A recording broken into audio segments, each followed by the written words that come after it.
इसके पहले हमने क्रोध पर बातचीत की थी। वैसे तो देखें, मानवीय सभी दुर्बलताएं आपस में जुड़ी हुई हैं, फिर भी हम एक एक को लेकर चल रहे हैं और अंत में यही पाते हैं कि सभी के मूल में कारण वही अहंकार है, वही इच्छाएं हैं, कामनाएं हैं। उसी क्रम में आज का विषय जो हमने तय किया था वह है भय। भय जिसे कि पूर्ण रूप से एक अशुद्धि माना गया है,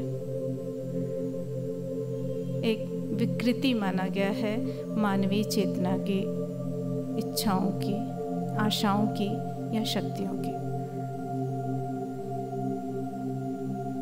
श्रीमान श्री अरविंद के हिसाब से भय सबसे बड़ी बीमारी, सबसे दुष्कर बीमारी है जो हमें अपने मार्ग पर जाने से रोकती है। आरंभ हम करेंगे उन्हीं के शब्दों से। आखिर भय क्या है, क्यों होता है भय, कैसे हम उससे दूर कर सकते हैं, किस प्रकार उससे बचने का सतत प्रयास करते हैं और किस प्रकार यह भय विभिन्न रूप से विस्तार पाता जाता है हमारे विभिन्न अंगों में। तो वैसे तो विषय बहुत दुष्कर है और हर क्षण हम भय से भय पाते हैं, और ये जानते हुए भी कि हमें भयभीत नहीं होना है। हम माँ के बच्चे हैं, हमको भय नहीं करना है। श्री अरविंद कहते हैं, भय और चिंता इच्छा शक्ति के विकृत रूप हैं। तू जिस चीज से डरता है, जिसके बारे में सोचता रहता है, मन में बार बार जिसका राग अलापता है, उसे लाने में तू सहायता देता है। अगर जागृत अवस्था से ऊपर तेरी इच्छा शक्ति उसे मार भगाए, फिर भी तेरा अवमानस हमेशा उसकी इच्छा करता रहता है, और तेरा अवचेतन मानस ज़्यादा प्रबल, विस्तृत और कार्य संपादित करने में तेरी जागृत शक्ति और बुद्धि की अपेक्षा ज़्यादा बलवान है। लेकिन आत्मा इन दोनों से अधिक बलवान है। आशा और भय से अपनी आत्मा की भव्य स्थिरता और चिंता मुक्त प्रभुत्व में शरण ले, यही एकमात्र रास्ता है। माँ कहती हैं, भय मानव जाति ही नहीं, प्राणी मात्र की सबसे भयंकर और व्यापक बीमारियों में से एक है। यहाँ जिसके बारे में माता जी और श्री अरविंद के कुछ वचन हमने लिए हैं, उसका आशय यही है कि भय के मूल में छिपे कारणों को हम जान सकें और प्रयास कर सकें कि उनसे हम कैसे मुक्ति पाएंगे। हर दिन, हर पल, हर भय से, हर भावना से हमें सतर्कता बरतनी होगी कि यह भय नामक बीमारी के कीटाणु अंदर न घुस पाए। जागृत रहना होगा, सजग रहना होगा, सचेतन रहना होगा। और इसके लिए जो हम शुरुआत करेंगे वह भय की प्रकृति क्या है। साधारण रूप से हम विभाजन करें तो फिर वही 3 यंत्र जो हमारी आत्मा लेकर आती है अपने आंतरिक विकास के लिए, शरीर, मन और प्राण। इन्हीं 3 यंत्रों के माध्यम से ये भय की बीमारी अपने कीटाणुओं को अंदर घुसाती है। शारीरिक, मानसिक और प्राणिक भय। प्राण आवेग प्रस्तुत करता है, जैसा हम पहले भी सुन चुके हैं। अब वो आवेग किसी भी चीज के हो सकते हैं, प्रेम के, सद्भाव के, सहिष्णुता के, सामंजस्य के। लेकिन गलत दिशा में मुड़ गया तो जो भयंकर चीजें आती हैं वो हैं क्रोध, ईर्ष्या, भय। इच्छाओं की पूर्ति नहीं हुई, क्रोध आया। इच्छाओं की पूर्ति की होगी कि नहीं होगी ये चिंता आ गई तो भय आ गया, और बस चेतना दूसरी दिशा में मुड़ गई। जब कुछ न हो, कोई सजगता काम न करे, तो फिर वही एक ही रास्ता आता है, समर्पण। सबसे पहले हम लेते हैं मानसिक भय को। शरीर का अपना महत्व है, प्राण उनकी सहायता करता है, लेकिन जो सबसे खास विशेषता है हम मनुष्यों की, वो है हमारे पास मन है। वनस्पति जगत, प्राणी जगत और उसके बाद का चरण है मानसिक जगत, जिसमें हम मनुष्य आए हैं। ये मानसिक भय जो है, एक तरफ हमें सांसारिकता के कारण मिलता है, दूसरी तरफ हमारे अहंकार के कारण मिलता है। माता जी कहती हैं भय इसलिए होता है क्योंकि तुम में अहंकार है। हम अपने आप को बहुत ज्यादा महत्व देते हैं। हम और हम, हमें रहना है, हमारा सुख, हमारी इच्छा, हमारी सुरक्षा। और हमारी सुरक्षा जब हम करने लगे तब हम चेतना के उस स्तर पर रहते हैं, साधारण स्तर पर आते हैं या कभी कभी निम्न चेतना के आगोश में आ जाते हैं, तो वह तो स्वाभाविक है। मैंने पहले एक कहानी सुनाई थी कि एक धोबी के कपड़ों के ऊपर पैर रख के दिया एक भक्त ने। वो चलता जा रहा था, अपने इष्ट का नाम ले रहा था, धुन में खोया था और उसके पैर धोबी के फैलाए कपड़ों पर पड़ गए। धोबी क्रोधित हो उठा, स्वाभाविक था, उसे मारने दौड़ा। भगवान शिव कहीं से देख रहे थे और वो एकदम उठ खड़े हुए। उनकी सहधर्मणी पूछ बैठी, प्रभु क्या हुआ? शिव ने कहा, अरे मेरे भक्त को धोबी मारने जा रहा है। तभी अचानक देखा वो शांत होकर बैठ गए। फिर पूछा गया, क्या हुआ? आप रक्षा करने उठे और बैठ गए? उन्होंने कहा, नहीं, मेरे भक्त ने खुद ही पत्थर उठा लिया है। अब ये है कि हम जब तक अपने सांसारिक मानसिक चेतना की गिरफ्त में रहते हैं तब तक तो ये सारी समस्या आनी ही है। हमारा क्या होगा? हमारे बच्चों का क्या होगा? अरे आज नहीं कमाएंगे तो कल क्या खाएंगे? लगातार इन्हीं चिंताओं में रहते हैं और फिर कहते हैं, हे ईश्वर तू हमारी सहायता कर। ईश्वर को सहायता करने नहीं देते हैं, टांग अड़ाते चलते हैं, अड़ाते चलते हैं। ये है हमारे मानसिक भय। मुझे एक और कहानी याद आ रही है जो थोड़ी विस्तृत है, मैं कोशिश करूंगी जितना संक्षेप में कर सकूं, जो मानसिक भय के सभी स्तरों को प्रस्तुत भी करती है और उनका समाधान भी बताती है। एक मोची था, बहुत उदार, बहुत दयालु, बड़ा समाजसेवी और बड़ा परिश्रमी। कोई लोभ नहीं, अपने लिए उसको कुछ नहीं चाहिए, दिन रात काम करता था, ईश्वर के प्रति बहुत आस्था रखता था, लोगों की बहुत सहायता करता था। पर था तो मोची बड़ा गरीब था।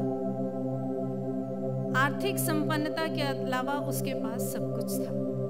उसकी पत्नी भी उतनी ही सद्गुण वाली थी, उतनी ही सद्भाव रखने वाली थी, लेकिन व्यवहारिक थी, गृहस्थी तो वही चलाती थी। पति की उदारता कभी कभी उसके लिए समस्या बन जाती थी कि 2 रुपए कमाए और सारे के सारे लुटा दिए। कोई गरीब आ गया, उसको दे दिया। घर गृहस्थी पे उसका ध्यान नहीं था। एक दिन बहुत झगड़ा किया उसने और कहा कि जाओ और मेरी माँ बीमार है, पहले उसको देख के आओ, तुम्हारी ये समाज सेवा मैं नहीं जानती। मोची ने देखा आज मामला गर्म है, वो चला। ससुराल जा रहा था अपनी सास का हालचाल लेने। चलते चलते उसने देखा एक पेड़ के नीचे एक बड़ा ही सुंदर युवक बैठा है। तन पर वस्त्र नहीं है, भूखा प्यासा लग रहा है, बालों में धूल है, मतलब थका हारा लेकिन गजब का तेजवान। वो उसके पास गया, उसने देखा, अरे ये तो ठंड से ठिठुर रहा है, ये तो मर जाएगा। मैं क्या करूं, यहाँ तो कुछ नहीं है मेरे पास, पर हाँ मुझे तो जाना है, मैं कुछ नहीं कर सकता, आज पत्नी मुझे छोड़ेगी नहीं, करके वो आगे बढ़ गया। कुछ कदम गया होगा, लेकिन उसके अंदर की उदारता, उसकी मानवता उसको खींच रही थी। वो उसे वापस लेकर आया। वापस आकर उसने कहा, भाई तुम कौन हो? उस व्यक्ति ने चुपचाप देखा। उसकी आंखों की वह विशाल गहराई, उसके चेहरे का वो तेज, मोची को लग रहा था कुछ असाधारण है। उसने कहा, नहीं, मैं इसको मरने के लिए नहीं छोड़ सकता। उसने कहा, चलो तुम मेरे साथ चलो। तुम्हारा घर कहाँ है? उसने कहा मेरा कोई घर नहीं, मेरे पास कुछ भी नहीं है। उसने कहा तुम भूखे हो? उसने कहा हाँ मैं भूखा भी हूँ। अब क्या करता, मोची उसको अपने घर ले आया। रास्ते में उसने कहा देखो भाई, मेरी पत्नी थोड़ी कर्कशा लगेगी, वो तुम्हें कुछ अपशब्द कहे तो बुरा मत मानना, वो मन की बुरी नहीं है। मोची गया उसको लेकर घर, और जैसे ही दरवाज़ा खटखटाया उसकी पत्नी ने खोला और देखते ही जैसी की संभावना थी गरज पड़ी। फिर चले आए, फिर एक भिखारी उठाकर ले आए और बड़बड़ करती हुई अंदर चली गई। या उस आदमी को लेकर मोची कमरे में आया, कहा यहाँ बैठो और इंतज़ार करो, देखें अब क्या मिलता है। पत्नी अंदर गई, चिल्ला रही थी, बहुत बड़बड़ा रही थी, लेकिन जब वापस आई तो उसके हाथ में एक कंबल था। उसने उस आदमी को कंबल उठाया, इसको ओढ़ लो नहीं तो मर जाओगे। थोड़ी देर बाद फिर गई, थोड़े से कोयले जला के एक अंगीठी ले आई कि कमरा गर्म हो जाएगा तो इसकी ठंडक बचेगी। चुपचाप वो व्यक्ति उसको देखता रहा। थोड़ी देर बाद पत्नी फिर आई और चाय बनाकर, गरम चाय और उसके साथ में कुछ खाने का ले आई। अब ले ही आए हैं तो लो इसको खाओ, मेरे घर में कोई भूखा मर जाए मैं कैसे सह सकती हूँ। और जब उसने उसको खाने के लिए दिया तो वह युवक जो था उसके चेहरे पर एक अद्भुत मुस्कान आ गई। वह मुस्कान इतनी असाधारण थी कि मोची देखता रह गया पर कुछ बोल नहीं पाया। उसके बाद इन दोनों में बातचीत शुरू हुई। उसने कहा देखा मेरी पत्नी चिल्लाती है लेकिन बुरी नहीं है। उसने कहा हाँ, अब तुम क्या करोगे? उसने कहा मैं क्या जानूं, मैं तो किसी को नहीं जानता। मोची ने कहा अच्छा तुम अधिक से अधिक मेरे साथ काम कर सकते हो, क्या तुम मेरा काम सीखोगे? उसने कहा हाँ। मोची उसको अपना काम सिखाने लगा और उसने देखा इसके हाथ में तो गजब कलाकारी है। जिस चमड़े को हाथ लगाता था उसी में जादू हो जाता था। धीरे धीरे मोची का व्यापार बढ़ चला, चारों ओर उसकी ख्याति हो गई, बड़े बड़े लोग आने लगे और बस धन संपन्नता बरसने लगी। मोची ने लेकिन अपना स्वभाव नहीं बदला, उसकी उदारता नहीं बदली। वो उसी तरह दान करता रहा, लोगों की सहायता करता रहा, मन ही मन इस व्यक्ति को भगवान का उपहार मानता रहा कि इसके आने से सब हुआ। अब जब ऐसे ही हो रहा था व्यापार का काम, उसने देखा ये आदमी दिन रात काम करता है, चुप रहता, बोलता ही नहीं कभी। एक दिन एक बहुत बड़े सेठ का नौकर आया, उसने आके कहा बहुत जल्दी है, जल्दी से सब काम छोड़ो, पहले हमारे सेठ के लिए जूता बनाओ, उनको कल सवेरे चाहिए, खराब नहीं करना, बहुत महंगा सामान है। मोची ने कहा बिल्कुल बिल्कुल ठीक है ना, बड़ा सेठ उसके घर आया है, उसके लिए तो बहुत बड़ी बात थी। उसने उस व्यक्ति से कहा देखो सब काम छोड़ दो, पहले ये बना दो। पर आश्चर्य, उस व्यक्ति के चेहरे पे कोई शिकन नहीं, उसने ध्यान भी नहीं दिया उस सेठ की तरफ, कुछ भी नहीं बोला और बस एक बार झांक के देखा कि उसकी गाड़ी में जो सेठ बैठा था अहंकार से भरा हुआ, वो बाहर भी नहीं निकला। उसका नौकर ऐसे व्यवहार कर रहा था मानो वो ही सेठ। ये कुछ नहीं बोला। मोची बेचैन, उसने देखा ये दूसरे काम करता जा रहा है और इस सेठ के सामान को छू ही नहीं रहा। रात हो गई, डर भी रहा था, इतना अच्छा कारीगर चला गया तो मैं क्या करूँगा। अपनी पत्नी से कहा जाओ ना तुम कहो उसको। वो भी गई, उसने कहा तो सुन ही नहीं रहा है। फिर उसने कहा समय होने पर सब हो जाएगा। मोची ने विश्वास किया और चला, पर उसको बेचैनी थी। रात में उठ उठ के बार बार आ रहा था और देख रहा था कि सेठ के चमड़े को इसने हाथ लगाया कि नहीं, मगर कुछ नहीं। सवेरा हो गया। अब मोची परेशान कि आज तो वो सेठ का नौकर आएगा और फिर मेरा धंधा बंद करवा देगा। समय दिया गया था जो भी, मान के चलते हैं 9 बजे, तो 9 बजे सेठ का कर्मचारी आया दौड़ा दौड़ा, तुमने वो जूते बना दिए? उसने कहा नहीं नहीं नहीं, नहीं। डरा हुआ बोला नहीं। तुमने काट तो दिया उसका, काटा कि नहीं? उसने कहा नहीं अभी तो काटा भी नहीं। बहुत डर रहा था अब क्या होगा। नौकर ने बोला ओह भला किया, इतना महंगा चमड़ा तुम काटते और बेकार हो जाता, अब उसकी जरूरत नहीं है। उसने कहा क्यों? सेठ जी इस दुनिया में नहीं रहे। और उस समय वह युवक मुस्कुराया। ये वह दूसरी बार मुस्कुराया था। मेरी इस कहानी का शीर्षक है तीसरी मुस्कान। मोची ने उस युवक को देखा और कुछ नहीं बोला, चला गया। तीसरा दिन भी ऐसे ही आराम से गुजरने लगा। कुछ दिन और बीते। एक दिन और ऐसा हुआ, एक बड़ी सी गाड़ी वहां आकर रुकी और उसमें से एक महिला अपने 2 बच्चों को लेकर आई। एक छोटा सा बच्चा था गोद में और दूसरा बच्चा माँ की उंगली पकड़कर आ रहा था। जैसे ही वो महिला आई और उसने देखा, सबने देखा कि वो उस छोटे से बच्चे को इतने प्यार से लिया, लेकिन जो बच्चा थोड़ा बड़ा है वो एक कुर्सी पे बैठा हुआ था। उसके पैर ठीक नहीं थे, वो चल नहीं सकता था। माँ का सारा ध्यान उसकी तरफ, जबकि छोटा बच्चा गोद में है, उसको ज़्यादा ध्यान मिलना चाहिए, पर माँ का पूरा ध्यान इस बच्चे पर था। बहुत प्यार कर रही थी।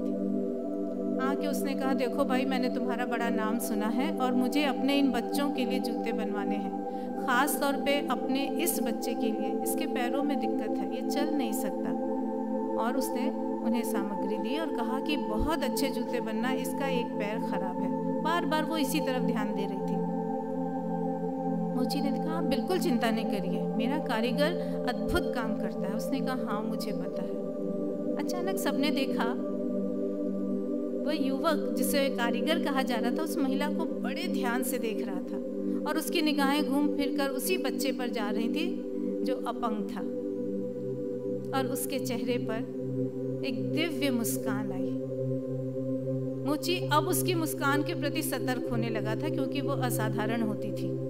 महिला ने सब सामान दिया और बड़े प्यार से अपने बच्चे को उठाया। पहले छोटे बच्चे को कार में लिटाया, फिर बड़े बच्चे को बहुत ही यत्न के साथ लेकर गई और कहा कि मैं 2 दिन बाद आऊंगी। वो चली गई।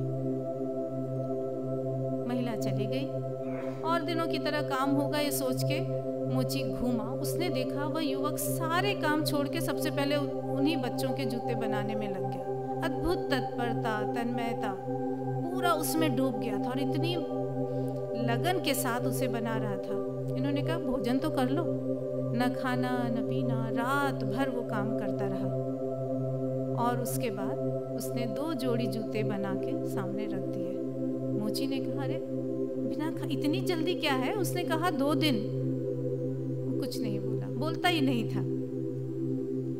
रात के समय दोनों पति पत्नी ने कहा कि अभी तक काम क्यों कर रहा है, जरा देखें।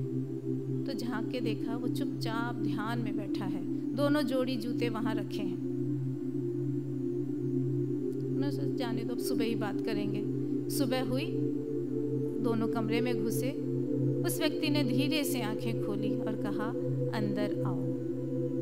अपनी तरफ से बोले जाने वाला उसका यह पहला वाक्य था इतने दिनों में। फिर उसने कहा, ये 2 जूते तैयार हैं, वह महिला आए तो उन्हें दे देना। और देखो, तुमने बहुत पैसा कमाया है, इन जूतों के पैसे मत लेना। उसने कहा, ठीक है। उसके बाद उसने कहा, अब मेरा समय हो गया है, मैं तुम्हें अपना परिचय देना चाहता हूँ। उसने कहा, मैं एक अभिशप्त देवदूत हूँ।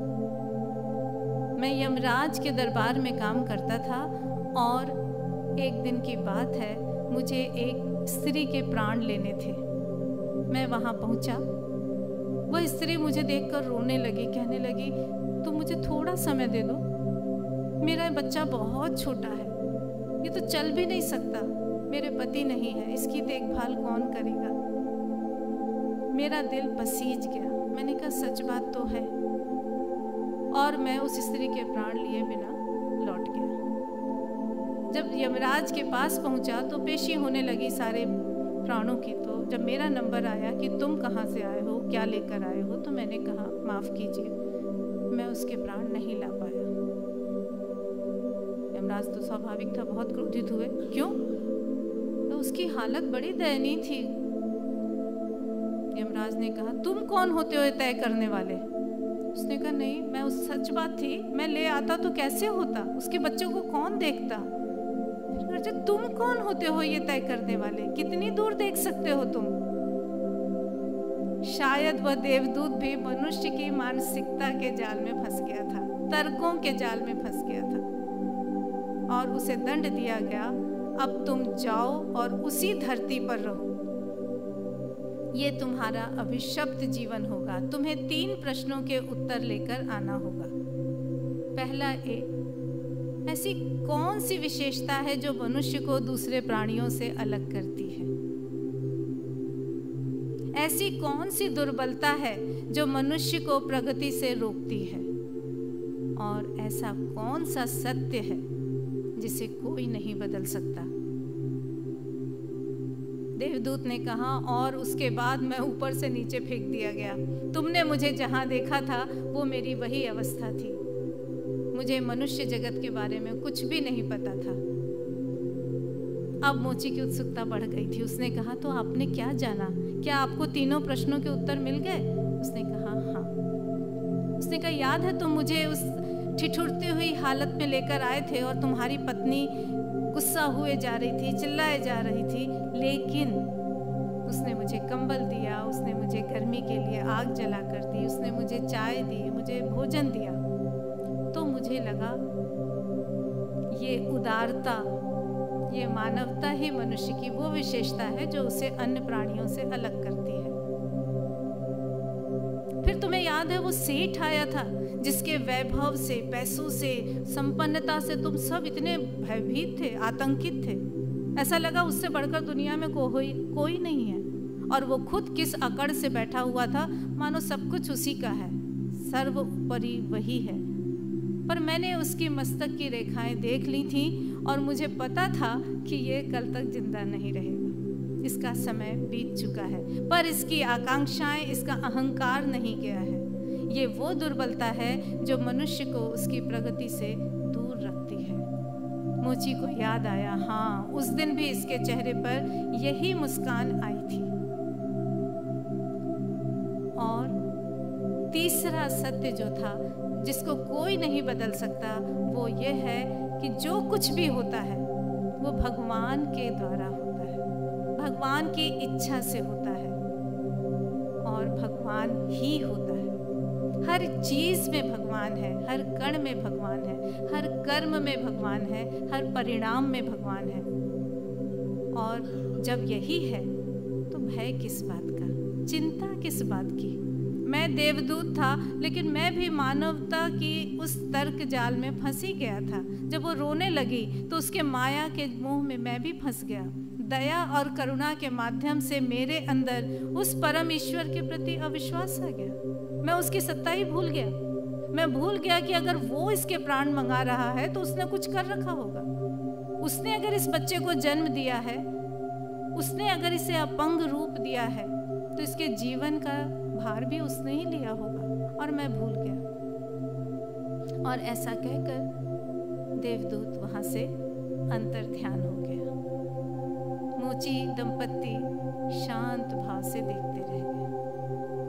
अब ये कहानी मैंने बहुत पहले पढ़ी थी, बहुत पतली सी एक पत्रिका में अनुदित रूप में मुझे मिली थी, लेकिन आज इस कहानी के मर्म को देखती हूँ तो सचमुच मानसिक भय हमें कहाँ तक ले जाता है। कारण यही है, हमारी आंखें उतनी दूर तक ही देख पाती हैं जैसे मैं अभी इस चश्मे की परिधि में ही देख सकती हूँ, इसके बाहर नहीं। हमारा दिमाग उतनी दूर ही सोच सकता है जितनी दूर हमने तर्कशास्त्र सीखा हो, उसके आगे नहीं। बहुत कुछ है यहाँ जो हम नहीं देख सकते, और बहुत कुछ हम देख रहे हैं जो सचमुच नहीं है, छद्म रूप है। तो जो भी भय है, शंका है, अविश्वास है, वह असल में है तो सब कुछ ही ईश्वर, लेकिन उसे माता जी कहती हैं वह ईश्वर का छद्म वेश है, मायावी है। और जब हम ये मान लें कि सब कुछ वही है तो डर हमारा भाग जाना चाहिए। प्राणिक भय जो हैं वो हमारे आवेग हैं। आपने महसूस किया होगा किसी सन्नाटेदार जगह पे हम जाएं, कोई नहीं है वहां, जब कोई है ही नहीं तो भी हम डरते हैं या नहीं? हमें पता है कोई नहीं, घोर अंधकार है, न कुछ है न किसी के आने की आशंका, फिर भी हम डर जाते हैं। ये है संवेग, स्पंदन होते हैं भय के। इसके लिए बहुत साधना की जरूरत है, प्रयास की जरूरत है। योग इसी में बहुत सहायक होता है। माता जी उदाहरण देती हैं कि एक वैज्ञानिक था जिसे थोड़ा बहुत गुह्य विद्या का भी ज्ञान था। वो प्रयोग किया करता था, हमेशा उसकी प्रवृत्ति खोज करने की होती थी। वो ऐसी जगह जाता था जैसे किसी चिड़ियाघर में चले जाइए, वहां पे बड़े बड़े अजगर रखे हुए थे, मजबूत शीशों के बर्तनों में वो बंद हैं, कोई संभावना नहीं उनके बाहर आने की। वो कहती हैं ऐसी ही एक जगह वो गया था जहाँ एक अजगर था जो हमेशा क्रोध में भरा रहता था। स्वाभाविक भी है, बेचारे को लोग जा जा के देख रहे हैं, घेरे हुए हैं, उसके अंदर भी तो कहीं ना कहीं आशंका है। और वो फुफकारता था, जैसे ही वो फुफकारता था लोग डर के पीछे हट जाते थे, जबकि वो शीशे के जार से बाहर नहीं आ सकता, सबको पता है। इस व्यक्ति ने, इस वैज्ञानिक ने वहाँ जाके यह अनुसंधान कई बार किया। उसने कहा मैं जानता हूँ कि ये बाहर नहीं आएगा, मैं इस शीशे के जार को पकड़ कर खड़ा रह सकता हूँ, फिर भी ये मेरा कुछ नहीं करेगा। और फिर भी जब वो खड़ा होता था, वो अजगर फुफकारता था तो उसकी आंखें बंद हो जाती थी। हम लोग करके देखें तो ऐसा होता है, अचानक कोई बच्चा आके हमें चौंका देता है भो, और हम चौंक जाते हैं। वो बच्चा हमें क्या नुकसान पहुंचाएगा?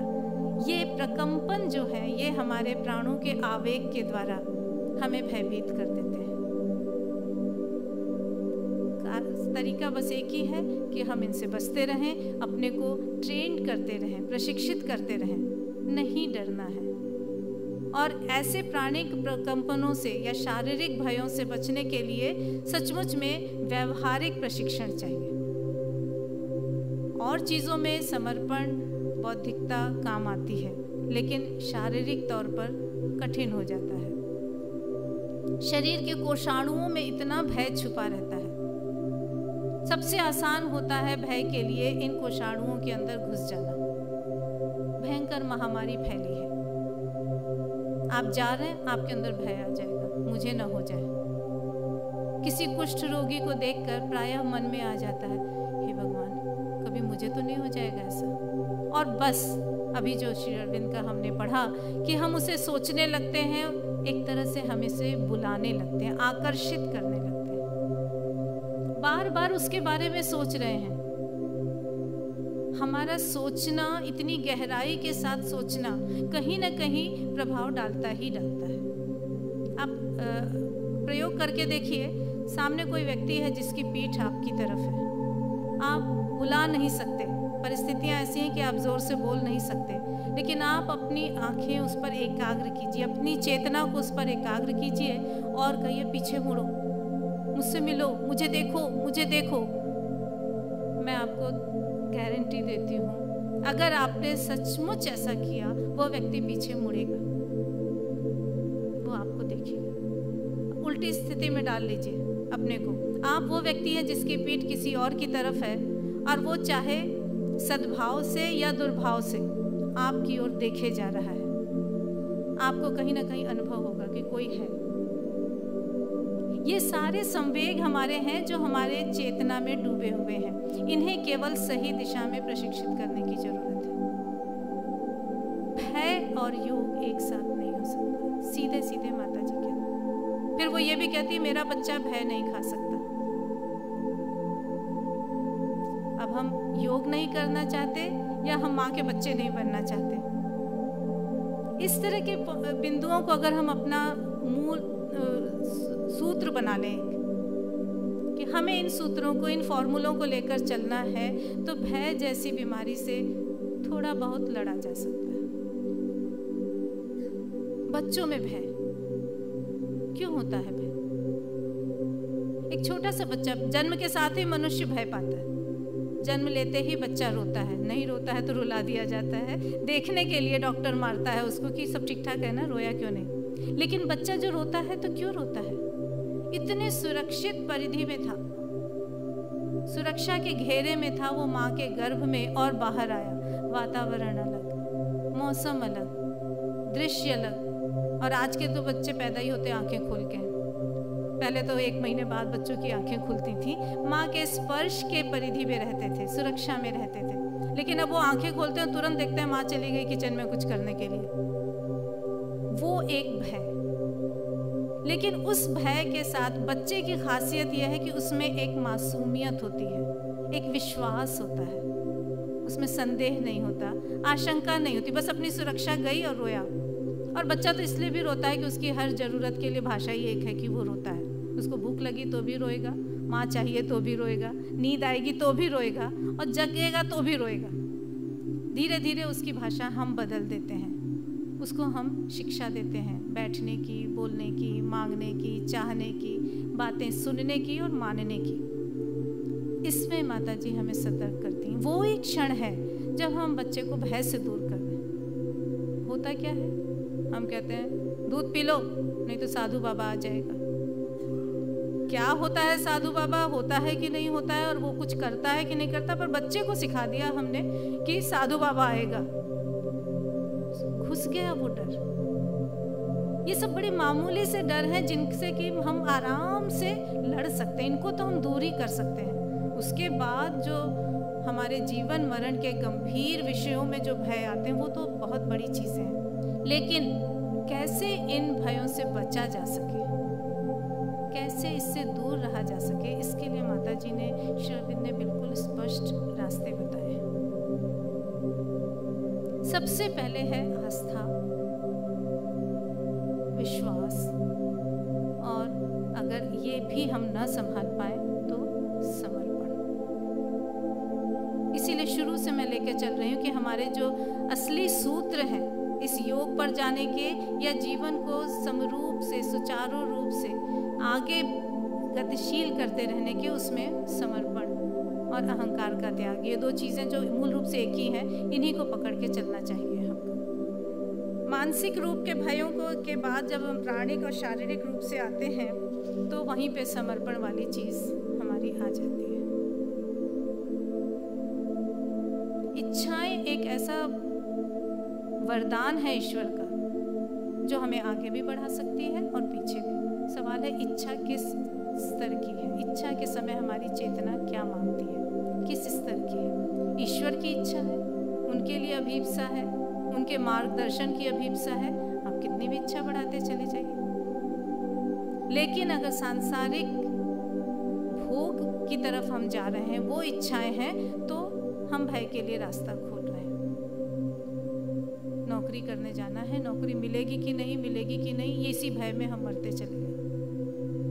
इधर उधर से जुगाड़ किया, नौकरी मिल गई तो अब नौकरी ठीक से चलेगी कि नहीं, हम दिन रात इस भय में रहते हैं। आज का काम नहीं हुआ, कल बॉस क्या करेगा, हमारी रिपोर्ट कैसी बनेगी, इस भय। बजाय इसके अगर ये मान के चलें कि सब कुछ ईश्वर के लिए, नौकरी भी ईश्वर के लिए, नौकरी नहीं है तो भी ईश्वर कुछ और कराना चाहता है, तो भय खत्म, तो काम में हमारी पूरी समर्पण की भावना रहेगी। ईश्वर का काम है, बॉस का काम नहीं है, वहां पे भय। लेकिन वही है कि ये समर्पण आए कैसे। हम तो बन जाते हैं बंदर का बच्चा, पकड़ के रखेंगे और जब मन किया तो छोड़ भी देंगे और फिर कहेंगे ईश्वर तूने ये क्या कर दिया। बन सकते हैं हम बिल्ली का बच्चा, छोड़ सकते हैं। वो छोटा बच्चा अपने को माँ की गोद में छोड़ देता है, उसको जरा सा भी संदेह नहीं होता कि माँ ने गिरा दिया तो क्या होगा। लेकिन बड़ा बच्चा, क्यों मैं तुम्हारी बात मानूं। हमें बिल्ली के बच्चे वाला रूप सबसे आसान रास्ता लगता है, हम कर सकते हैं वैसा। बिल्ली का बच्चा बनेंगे, भय नहीं रहेगा। लेकिन बिल्ली का बच्चा बनेंगे तब जब हमारे अंदर विश्वास होगा, वो हमारे माँ बाप की जगह है, वो हमारा नियंता है, वही हमारा जन्मदाता है, वो हमारा बुरा नहीं करेगा, हर परिस्थिति में अच्छा ही होगा। अब उस माँ का जाना, उस अपंग बच्चे को छोड़कर जाना, मानव तर्क बुद्धि कभी नहीं मानेगी कि अच्छे के लिए। कैसे कहें कि अच्छा है, हमारा इतना प्रिय बच्चा चला गया, हमारी माँ चली गई, मेरे पिता चले गए, और मैं कहूँ कि जो होता है अच्छे के लिए होता है। पर क्या पता उसकी सारी बातें वही जाने। तो उसके लिए जो विश्वास हमको रखना है, जो होता है उसके द्वारा ही होता है, तो फिर भय किसका। वो कहती हैं किस चीज के लिए भय, मुक्ति के लिए भय। तुम मुक्त हो जाओगे यहाँ से, उसके लिए भय है। तुम बंदी नहीं रहोगे, उसके लिए भय है। अगर हम तार्किक दृष्टि से देखें तो ये सूत्र माता जी बताती हैं कि बुद्धिजीवियों के लिए, इंटेलेक्चुअल्स जो हैं, उनके लिए बड़ा कारगर साबित होता है कि ये तय कर लो, हमारे पास और कोई प्रमाण नहीं है कि ऐसा भी हो सकता है कि मृत्यु न हो। क्योंकि मृत्यु का भय भी तो अपनी जगह एक भयंकर भय हो जाता है। तकलीफ है, हे भगवान मुझे उठा ले, लेकिन अगर तुरंत उठाने वाला आ जाए तो कहते थोड़ा सा रुक जाओ ना, अभी इतने सारे काम हैं, अभी ये करना बाकी है। कितनी भी तकलीफ में होता है मनुष्य, मरना नहीं चाहता, मान ही नहीं पाता है, क्योंकि उसमें विश्वास नहीं है कि ये मृत्यु अंत नहीं है, क्योंकि उसकी आंखें सिर्फ इस रूप को देखती हैं, मैं अपर्णा हूं, मैं मर गई तो अपर्णा तो खत्म, फिर होगा पुनर्जन्म, वो कोई और होगा। लेकिन जिसका जन्म होगा उसको तो हम देखते ही नहीं, उसकी तो हम परवाह ही नहीं करते, तो हमें मृत्यु का भय होता है। श्री मां कहती है मान के चलो कि जीवन सदा अमर है, वो खत्म होता ही नहीं, वह केवल रूप बदलता है। और ऐसे तो हम हर क्षण बदलते हैं रूप, लेकिन हमें उसका अगला रूप जोड़ता हुआ दिखता है, इसलिए हम नहीं। छोटा सा बच्चा है, शिशु है, वो किशोर हो गया, हो गई ना मृत्यु शैशव की, शैशव काल तो गया, लेकिन हमें वही बच्चा दिख रहा है ना, हमारे सामने है, तो हम कहते हैं हमारा बच्चा है। पर क्या 13 साल का किशोर वो 2 साल की मासूमियत वाला बच्चा लेकर है? नहीं है। फिर वो और बड़ा होता है, युवा होता है, तो उसकी किशोरावस्था की मृत्यु हो गई।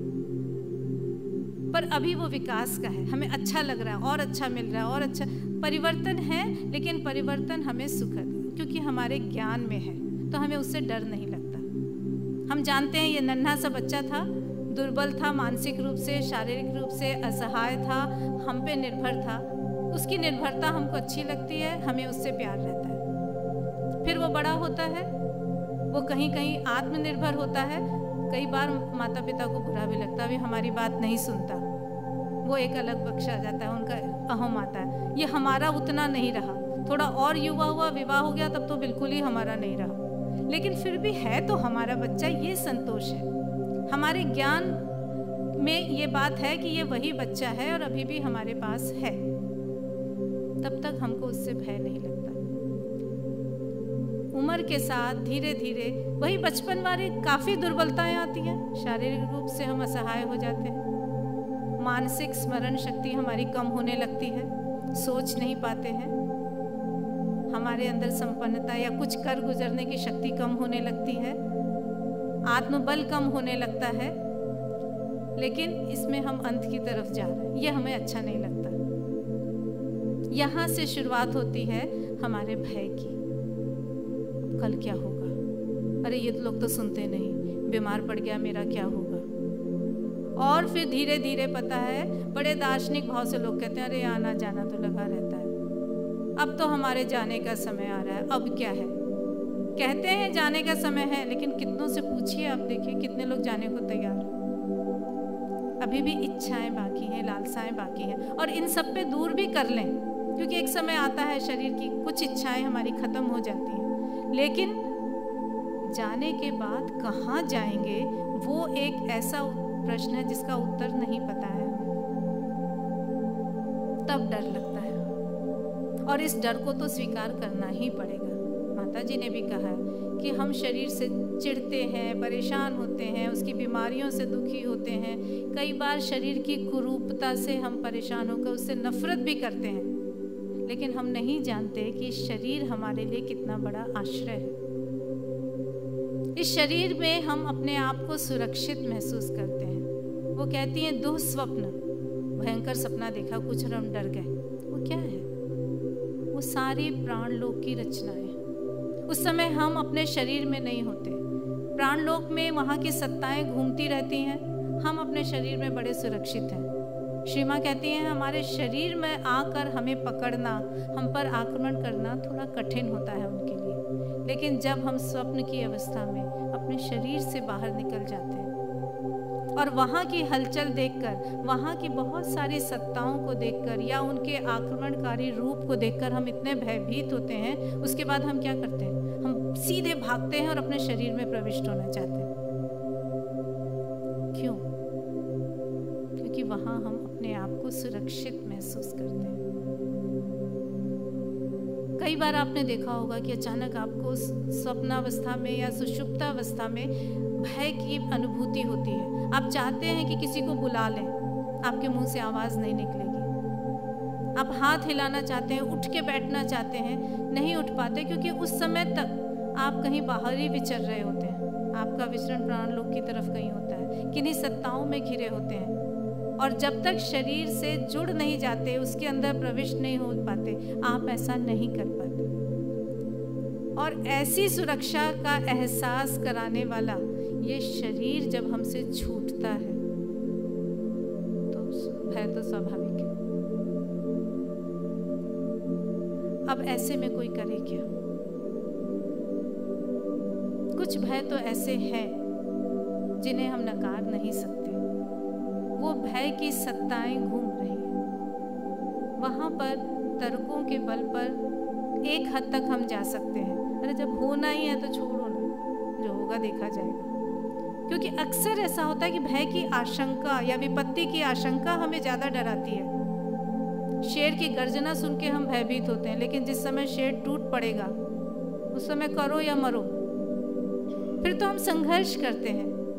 श्री माँ कहती हैं कि 2-3 तरह के लोग होते हैं। एक तो तर्कों के बल पर अपने को चलाते चलते हैं, जिस सीमा तक चलें, जो होगा देखा जाएगा, अरे ये होना ही है तो डर के क्या करना। कुछ लोग होते हैं जो संघर्ष करने की प्रवृत्ति लेकर पैदा ही होते हैं। हम लड़ेंगे, हम नहीं मानते कि मृत्यु होगी ही, मृत्यु अनिवार्य है ऐसा ही कोई जरूरी नहीं, एक दिन इसको दूर करना पड़ेगा। वो कम से कम लड़ते हुए मरते हैं, शहीद होते हैं, वो डर के नहीं मरते। और जो डर के मरते हैं वो रोज ही मरते हैं। लेकिन वो कहती हैं जो कुछ लोग ऐसे होते हैं जो पूरी तरह से भक्ति भाव से उस शक्ति पर निर्भर कर जाते हैं। जब वो है तो डर कैसा? वो ही चाहता है ना। अगर वो चाहेगा कि हमारा ऐसा होना है तो होगा ही, और वो हमें प्रिय है तो उसकी हर चीज हम स्वीकार करेंगे। माता जी ने अपनी एक प्रार्थना में लिखा है, हे ईश्वर, तूने हमें जीवन के समस्त सुखों के साथ बड़े कठिन संघर्ष भी दिए हैं, कठिनाइयाँ भी दी हैं। हम इन्हें भी उतने ही प्रेम के साथ स्वीकार करें, ऐसी शक्ति हमें देना। ये शक्ति मांगना बहुत जरूरी है। और जब उस पर निर्भर कर जाते हैं तभी एकमात्र मार्ग मिलता है जो हमें भय से मुक्ति दिलाता है। समर्पण और आस्था, ये विश्वास कि जो होगा वो हमारे भले के लिए होगा। डॉक्टर ने अगर शल्य चिकित्सा की बात की है तो इसलिए नहीं की कि हमारे शरीर को काटना पीटना चाहता है, इसलिए की है कि उसके अंदर के बीमारी के तत्वों को निकालेगा। एक हत्यारा चाकू मारता है और एक डॉक्टर चाकू चलाता है, दोनों में फर्क है। इतना तो विश्वास होना ही चाहिए कि प्रभु जो है, ईश्वर जो है, वो इसलिए चाकू चलाएंगे तो ठीक है, पर उसके लिए अपने को तैयार करना जरूरी है। उसके लिए अपनी एकाग्रता को बढ़ाना जरूरी है, ध्यान करना जरूरी है। और कई बार हम देखते हैं कि अगर हम निरंतर इस तरह से सतत प्रयास करें तो बहुत सारे भयों से हम बच सकते हैं। एकाग्रता बड़ी जरूरी है। वो जो उदाहरण दिया था कि वो वैज्ञानिक गया और अजगर के सामने खड़ा रहा, बहुत कोशिश की, जानता है कि वो उसे कुछ नहीं कर पाएगा, फिर भी आंखें झपक जाती थी। लेकिन अगर वो ये करता रहेगा तो एक स्थिति आएगी कि अजगर के फुफकारने पर वो मुस्कुरा सकेगा। श्री माँ कहती है किसी भी खतरे से हम तभी बिना डरे बच सकते हैं जब हम उसकी आंखों में देख सकें। और ये प्रयास भयंकर से भयंकर जीव जंतुओं के साथ भी कारगर होता है। गली में चलते हुए अगर आप कांपने लगे कि कुत्ता भौंक रहा है, बड़ा भयानक कुत्ता है, निश्चित जानिए कि कुत्ता आपकी तरफ आकर्षित होगा और उससे डर कर अपने को बचाने के लिए, आत्मरक्षा के लिए आप कुछ करेंगे और परिणाम होगा कि आपका डर उसे डराएगा और उसी के बाद भयानक स्थिति आएगी। आप तो नहीं काट पाएंगे, काटेगा तो वही। या तो आप भागेंगे तो भी वो सोचेगा कुछ, और आपके डर के प्रकंप जो हैं, स्पंदन जो हैं, वही उस कुत्ते के अंदर घुसेंगे और परिणाम स्वरूप वो दौड़ेगा। आपको एक छोटा सा उदाहरण देती हूँ, अभी थोड़े 4-5 दिन पुरानी बात है। मेरी बेटी है, पौंडीचेरी के विद्यालय में पढ़ी है, काफ़ी प्रशिक्षण मिला है। इन अर्थों में देखूं तो वो मेरी गुरु है। बचपन से प्रशिक्षण मिला है, डरते नहीं हैं ये बच्चे, बड़ा आत्मविश्वास होता है इनमें, और उसको बड़ा अभिनय वगैरह का शौक़ है। तो उसका काम कुछ ऐसा है शूटिंग वगैरह का कि इधर उधर भागती रहती है, रात में जाती है। मैं डरती हूँ, मैं वही तर्क देती हूँ, अरे दुनिया अच्छी नहीं है, तुम तो बड़ी अच्छी हो, लेकिन दुनिया तो अच्छी नहीं है, डर है, दिल्ली सुरक्षित शहर नहीं है। वो उड़ा देती है, तुम्हारा ये भय तुम्हारे साथ साथ मुझे भी ले डूबेगा। अभी 5 दिन पहले ऐसा हुआ, बस यहीं मेरा घर चीनी में है और वहाँ से मुख्य सड़क जो है मेन, वहाँ तक वो किसी को पहुँचाने गई। रात के करीब 12-1 बजे का समय था। हमारे घर कुछ मेहमान आए थे, उन्हें पहुँचाने गई। उसमें उसकी ताई जी थी। मैंने कहा ये 2 लोग हैं, चले जाएंगे। बोली नहीं नहीं, मैं इनको गाड़ी तक छोड़ के आती हूँ। मैंने कहा तुम आओगी? नहीं मुझे कुछ नहीं होगा, मैं तो रोज़ जाती हूँ। जाते समय उसकी ताई जी ने कहा वो देखो कैसे लोग बैठे हैं, मुझे तो बड़ा डर लग रहा है, वापस चलो। तो उसने कहा नहीं नहीं आप बैठिए, मैं चली जाऊँगी। फिर उन्होंने कहा ओ तुम तो बॉक्सिंग वगैरह जानती हो, तुम्हें क्या डर, और कह के वो चली गई। ये लौट रही थी, लेकिन उन्होंने जो भय की बातें की थी वो खुद आश्चर्य में है। कहने लगे कि माँ जब वो गई और उसके बाद अचानक मुझे अपने अंदर एक भय का अनुभव हुआ। मुश्किल से यहाँ से लेकर डाइनिंग रूम जितनी दूरी होगी, खाली सड़क, और थोड़ा सा आगे बढ़ी तो उसको डर लगा, वो तेज तेज चलने लगी। और फिर अचानक वहाँ पे उसको एक गार्ड मिला, सुरक्षा करने के लिए होता है गार्ड। कहती है रोज मैं उस गार्ड को देखती हूँ, पता नहीं क्यों मुझे उससे भी भय लगा, और उसने दौड़ना शुरू कर दिया। अचानक गिर गई धड़ाम। सब कुछ हो गया 3-4 मिनट में, और गिरी तो गिरी, ऐसा नहीं कि थोड़ा बहुत छिल जाए, उसको इतनी गहरी चोट आई। मुझे कहीं आवाज़ आ गई, घर तो वहीं था, मैंने उसको आवाज़ दी, वो समझ गई कि माँ डरी है। तो उसने कहा डरो मत, कुछ नहीं, मैं बस गिर गई हूँ। मैंने भी सोचा, और ऊपर आई तो उसके घाव देखकर, इतने भयंकर घाव कि रात में उठ के मुझे सफदरजंग भागना पड़ा उसको लेकर। हमारे लिए बहुत बड़ी चीज थी कि वो बच्ची डर गई जिसको भय कभी छू ही नहीं पाया था,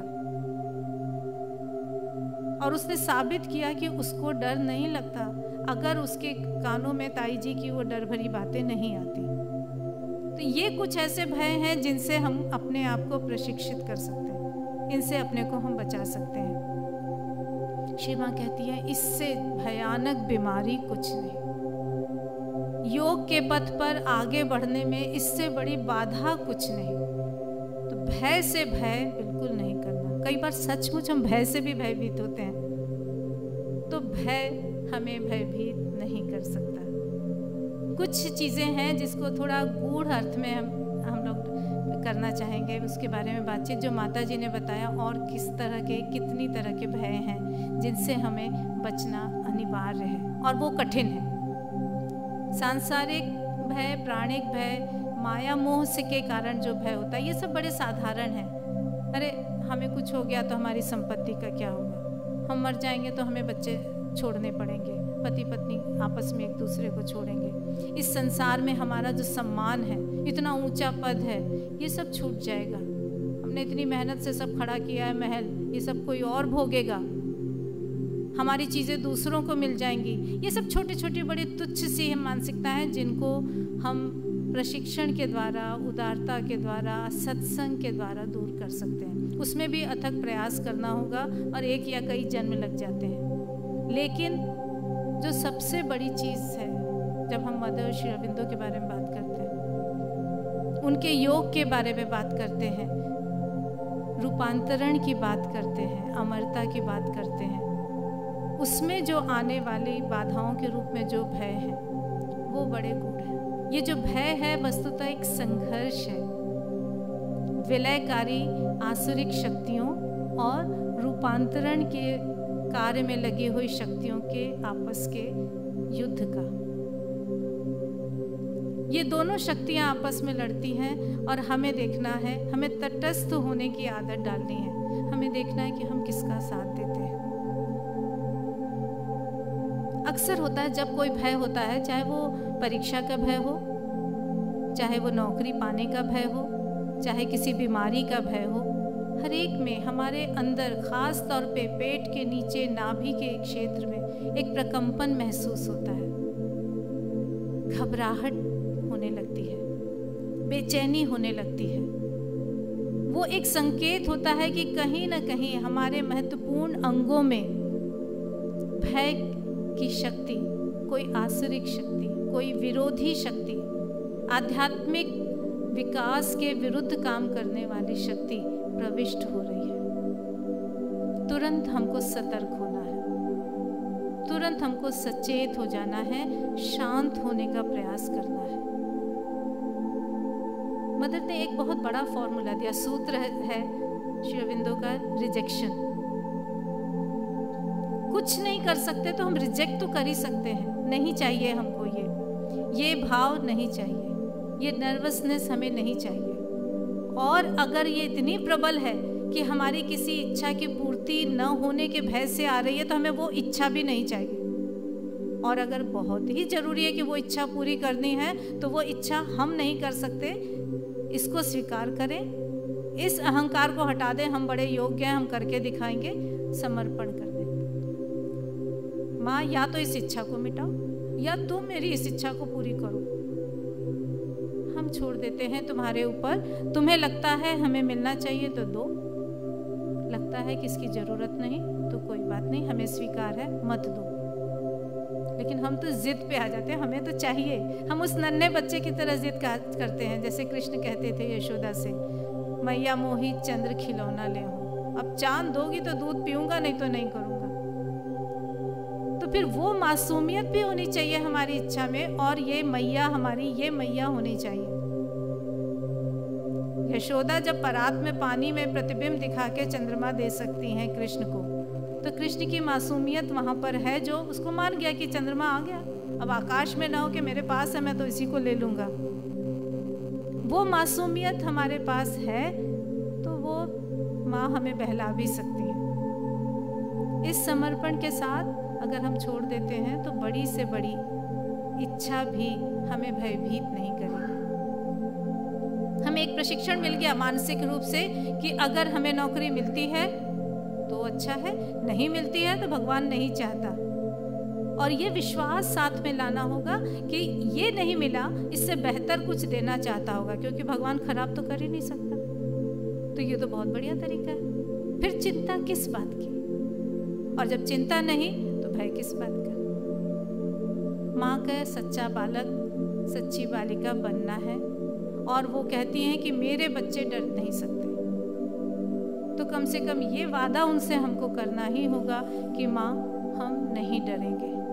जब डर होगा तो तुम हमें बचा लेना। और अक्सर ऐसा होता है कि जब हम कहते हैं कि हमें बचा लेना और परिणाम पाते हैं कि सच में बच गए। जहाँ तक हम कहते हैं भगवान है भी, वो संदेह की स्थिति है। और इसी को वो कहती हैं भय, संदेह और अविश्वास। ये तीन हमारे सबसे प्रबल शत्रु हैं जो हमें जीवन को आगे बढ़ाने में रोकते हैं, सबसे बड़ी बाधाएं हैं। अब चाहे अविश्वास हो तो संदेह आएगा, संदेह है तो अविश्वास आएगा, और जब विश्वास ही नहीं तो भय तो होगा ही कि काम होगा कि नहीं होगा, बचेंगे कि नहीं बचेंगे, पता नहीं कल क्या होगा, और कल अगर बुरा हो गया तो क्या होगा। अब ये भय आ गया। तो अगर इन तीन चीज़ों से हम अपने को बचा सकते हैं, जिसका रास्ता सिर्फ एक है, इसी का उल्टा कर दीजिए, विश्वास, आस्था, अभीप्सा, प्रार्थना। हर दिन हम अपने आप से करें कि आज हमने क्या किया, कितनी जगह हमने विश्वास खोया, कितनी जगह हमने विश्वास रखा या हमने नहीं भी रखा, हल्का सा पुकारा तो भी उन्होंने हमारा साथ दिया। हर दिन के इन सकारात्मक बिंदुओं को लेकर चलें। मुझे विश्वास है कि धीरे धीरे हमारा मन, हमारा प्राण प्रशिक्षित होता रहेगा। मन और प्राण प्रशिक्षित होता रहेगा तो वो हमारे शरीर को जरूर निर्देशित करेगा। शरीर सबसे कमज़ोर लेकिन सबसे आवश्यक यंत्र है हमारे आत्मा के विकास का। उसमें आए बिना तो हम कुछ कर ही नहीं सकते। तो इसलिए शरीर के प्रति हमारे जितने कर्तव्य हैं, इतना विनम्र सेवक है हमारा शरीर, लेकिन हम सचमुच उसकी अवहेलना कर देते हैं। तो शरीर के प्रति अपने कर्तव्यों को पूरा करें, अपने मन को प्रशिक्षित करें, अपने प्राण के आवेगों को नियंत्रित करें और उसके नियंत्रण के लिए आस्था, विश्वास, समर्पण, इन तीनों सीढ़ियों पर सतत आगे बढ़ते रहने की कोशिश करें। शायद इस भय की बीमारी से भयभीत